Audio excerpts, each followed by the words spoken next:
Hello students, myself Ravi Mishra.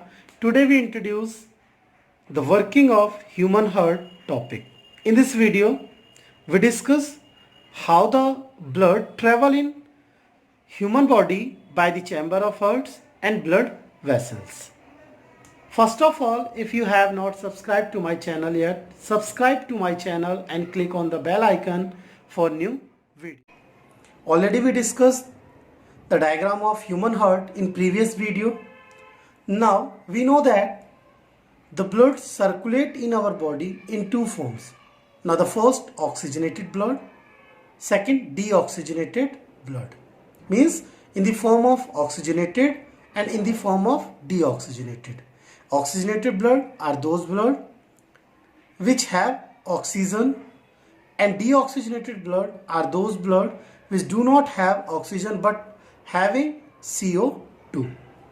We know that the heart have four chambers in it, two atria and two ventricles. The two atrium, especially left atrium and right atrium, two ventricle means left ventricle and right ventricle.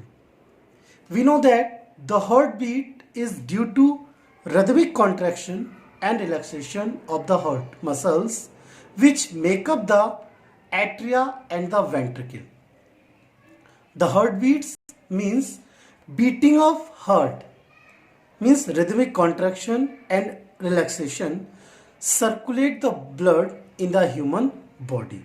The circulation of blood in human body by the help of heart is represented by this diagram. In this diagram, we represent how the blood circulate in human body by the help of human heart. The circulation of blood in human body is represented by this diagram. This diagram explained in 6 steps.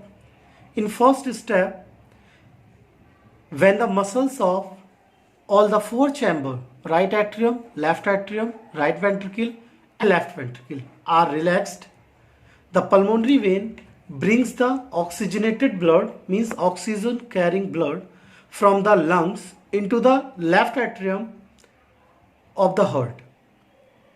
In second step, when the left atrium contract, the oxygenated blood is pushed into left ventricle by the help of valve.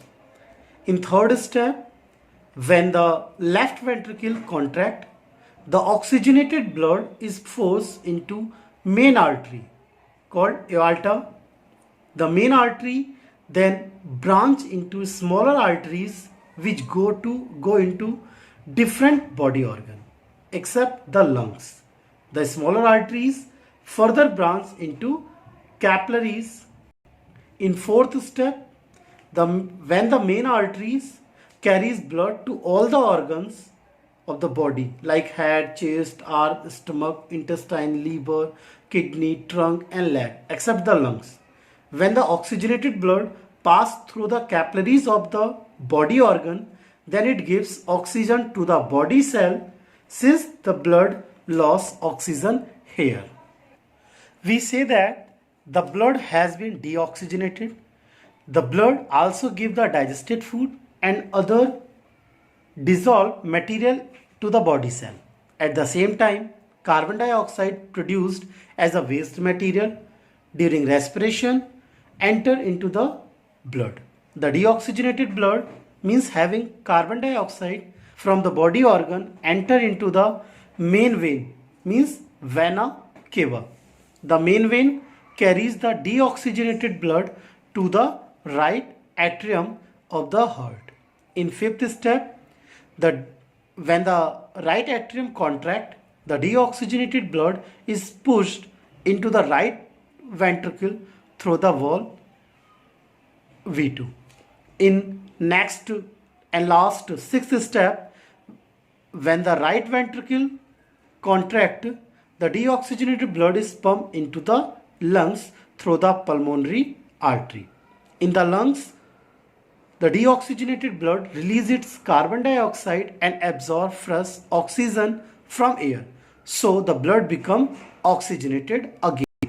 This oxygenated blood is again sent to left atrium of the heart by pulmonary vein for circulation in the body. This whole process is repeated continuously. In this way, the blood keeps on circulating in our body without stopping, due to which all the body parts keep on getting oxygen, digested food and other material all the time. The blood circulation also keep on removing waste product formed in the cell of the body. The circulation of the blood explained with the help of this graph. Firstly, lungs that help in purification of blood. By the help of pulmonary vein, the oxygenated blood reaches to left atrium. After contraction and relaxation, the oxygenated blood travel towards left ventricle by the help of wall, and by the help of main artery means aorta, the oxygenated blood reaches to different parts of the body by the help of capillaries and different arteries. After this, the oxygenated blood convert into deoxygenated, and by the help of main vein means vena cava, the deoxygenated blood travel towards the right atrium. After continuously contraction and relaxation process, the deoxygenated blood again travel towards right ventricle. By the help of pulmonary arteries, again deoxygenated blood travel towards lungs for purification. So these graphs repeat again and again. This graph and this diagram is represented the circulation of blood in human body. In next video, we explain about double circulatory system that present in human body. Now thanks.